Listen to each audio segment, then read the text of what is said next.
Welcome to ఎస్4 media. నేను మీ రాజకమల్ బడిపాటి. ఆంధ్రప్రదేశ్ రాష్ట్రం అనగానే ముందు ప్రధానంగా అమరావతి రాజధాని. అమరావతి రాజధానిలో రియల్ ఎస్టేట్ నిర్మాణం ఎలా ఉంది? రియల్ ఎస్టేట్ వ్యాపారం ఎలా ఉంది? అమరావతికి జంట నగరాలు ఉన్నటువంటి కృష్ణా, గుంటూరు, విజయవాడ, గుంటూరులో రియల్ ఎస్టేట్ వ్యాపారం ఎలా ఉందని తెలుసుకునేందుకు ప్రస్తుతం మనతో పాటు ఉన్నారు. 3 దశాబ్దాల పాటు రియల్ ఎస్టేట్ రంగంలో అపార అనుభవం ఉన్నటువంటి వ్యక్తి బుల్లా విజయ్ కుమార్ గారు మనతో పాటు ఉన్నారు. సార్ నమస్తే అండి. సార్ నమస్కారం అండి. సార్ ఎలా ఉన్నారు సార్? బాగున్నారు ఫైన్ సార్. Fine sir. సరే అండి, అమరావతి అనగానే అమరావతిలో రాజధాని అనగానే ఎక్కువగా పనులు శరవేగంగా నడుస్తున్నాయి. ఈ అమరావతి ఏరియాలో రియల్ ఎస్టేట్ వ్యాపారం ఎలా ఉంది? అంటే రియల్ ఎస్టేటు యాక్చువల్గా సెంటు భూమి కూడా దొరికేటువంటి పరిస్థితి రాకూడదు యాక్చువల్గా. ఈ అమరావతి ఎప్పుడైతే చంద్రబాబు నాయుడు గారు కూటమి ప్రభుత్వం వచ్చిన తర్వాత అమరావతి పనులు అనేది విస్తృతంగా పనులు చేస్తున్నారు. అహర్నిశలు 24 గంటలు పనిచేస్తున్నారు. దాంతో భూమి రేట్లు విపరీతంగా పెరిగినాయి.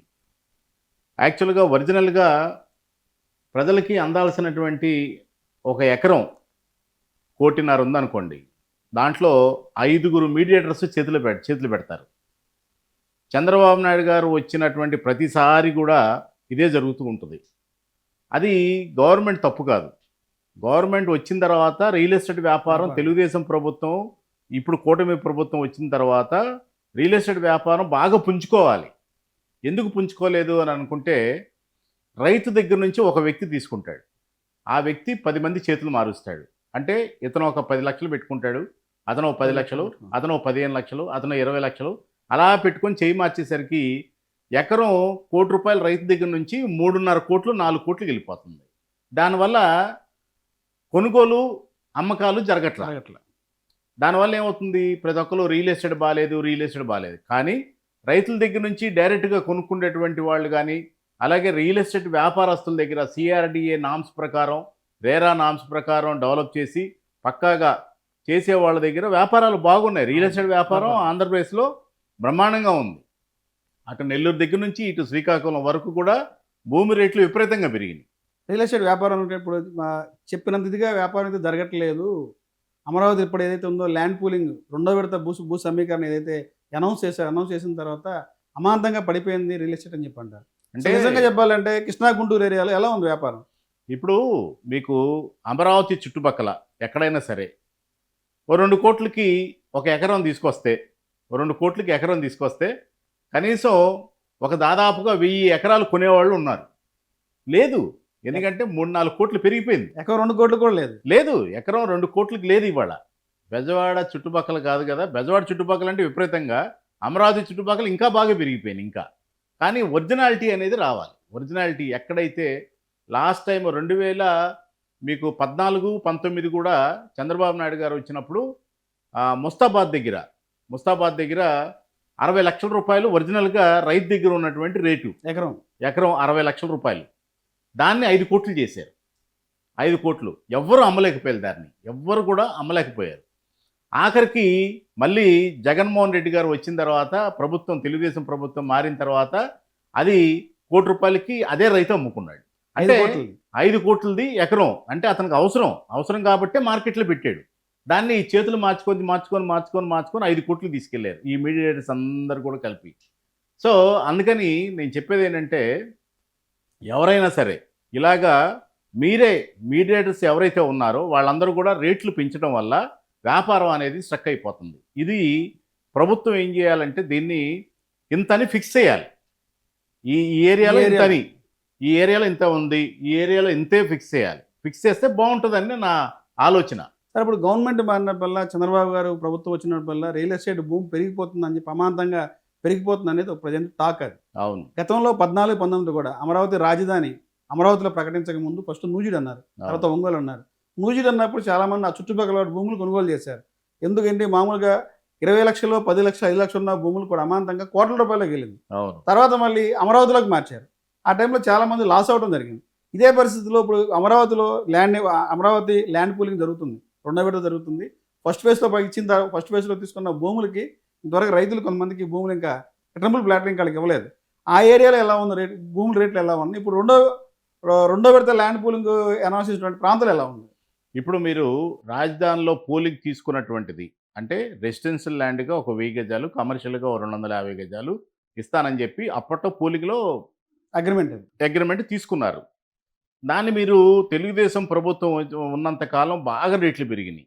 అంటే రూ. 25,000 నుంచి రూ. 50,000 గజం వెళ్ళింది. గజం. గజం 25,000 నుంచి రూ. 50,000 పెరిగింది. దీనివల్ల బాగా కొనుగోలు అమ్మకాలు బాగా జరిగింది. తర్వాత గవర్నమెంట్ మారింది. గవర్నమెంట్ మారిన తర్వాత 3 రాజధానులు అని చెప్పి ఆ గవర్నమెంట్ ప్రకటించడం జరిగింది. ఇప్పుడు మళ్ళీ ఏం జరుగుతుంది ఇప్పుడు ఇంత బాగా చేస్తున్నా 3 సంవత్సరాలు ఇప్పుడు 2 ఏళ్ళు అయిపోయింది. 3 ఏళ్లలో ఒక రాజధాని కట్టాలంటే కనీసం 25 ఏళ్ళు పడుతుంది. కానీ ప్రభుత్వం అటు సెంట్రల్ గవర్నమెంట్ కానీ ఇటు స్టేట్ గవర్నమెంట్ కోఆర్డినేషన్ చేసుకొని సెంట్రల్ గవర్నమెంట్ మంచి నిధులు ఇవ్వటం వల్ల ఇక్కడ రాజధాని శరవేగంగా జరుగుతుంది పనులు. అంటే ప్రజల్లో నమ్మకం కలిగించడానికి. ఇప్పుడు చాలామంది ప్రజలేం భావిస్తున్నారంటే మళ్ళీ ఆ ప్రభుత్వం వచ్చి మళ్ళీ జగన్మోహన్ రెడ్డి గారి ప్రభుత్వం వచ్చి ఇక్కడ రాజధాని లేదు తూచిపోండి, మళ్ళీ 3 రాజధానులే, నేను వైజాగ్ వెళ్తాను, మళ్ళీ నెల్లూరు వెళ్తాను, కర్నూలు వెళ్తాను అని చెప్పాను అంటే ఇక్కడ ఉన్న పరిస్థితులు ఏంటి అనేది ప్రజల్లో ఒక భయం అనేది వచ్చేసి అందరూ కూడా ఏంటంటే పెట్టుబడులు పెట్టడానికి ముందుకు రావట్లా. కానీ ఇవాళ మేము ఒకటే చెప్తున్నా, ఏ ప్రభుత్వం వచ్చినా సరే, నాకున్న రియల్ ఎస్టేట్ అనుభవ ప్రకారం ఏ ప్రభుత్వం వచ్చినా సరే, అటు వైసీపీ ప్రభుత్వం వచ్చినా, అటు లేకపోతే బీజేపీ ప్రభుత్వం వచ్చినా, అలాగే కూటమి ప్రభుత్వం వచ్చినా, ఎవరు వచ్చినా సరే జనాభా పెరుగుదల అనేది ఆపలేరు. ఎవరు కూడా జనాభా పెరుగుదల అనేది ఆపలేరు. సో జనాభా అనేది పెరుగుతూనే ఉంటారు. ఇప్పుడు మీరు చూడండి, విజయవాడ, గుంటూరు గ్రేటర్ సిటీ కింద కన్వర్ట్ చేస్తున్నారు. ఎందుకు కన్వర్ట్ చేస్తున్నారు అంటే సదుపాయాలు అనేది కల్పించాలి. అంటే గ్రామీణ ప్రాంతాలకు కూడా వెళితే, ఈ విజయవాడ సిటీ చుట్టుపక్కల గ్రామీణ ప్రాంతాలకు కూడా వెళితే వాళ్ళకు కూడా మౌలిక సదుపాయాలు కల్పించడానికి అవకాశం ఉంటుంది. కృష్ణానది వాటర్ కానీ, ఎలక్ట్రిఫికేషన్ కానివ్వండి, అన్నీ కూడా అంటే రోడ్స్ కానీ, స్ట్రీట్ లైట్స్ కానివ్వండి, అండర్ గ్రౌండ్ డ్రైనేజ్ కానివ్వండి, అలాగే వాటర్కు సంబంధించింది కానీ అన్నీ అందించడానికి ఇవన్నీ కూడా ప్రణాళిక సిద్ధం చేశారు. సో గ్రేటర్ సిటీలో మీరు ఇప్పుడు విజయవాడ పరిసరాల్లో మీరు చూసుకోండి, బందర్ రోడ్డు 2 లక్షల రూపాయలు ఉంది. ఎప్పుడైనా ఊహించారా? గజం 2 లక్షల రూపాయలు.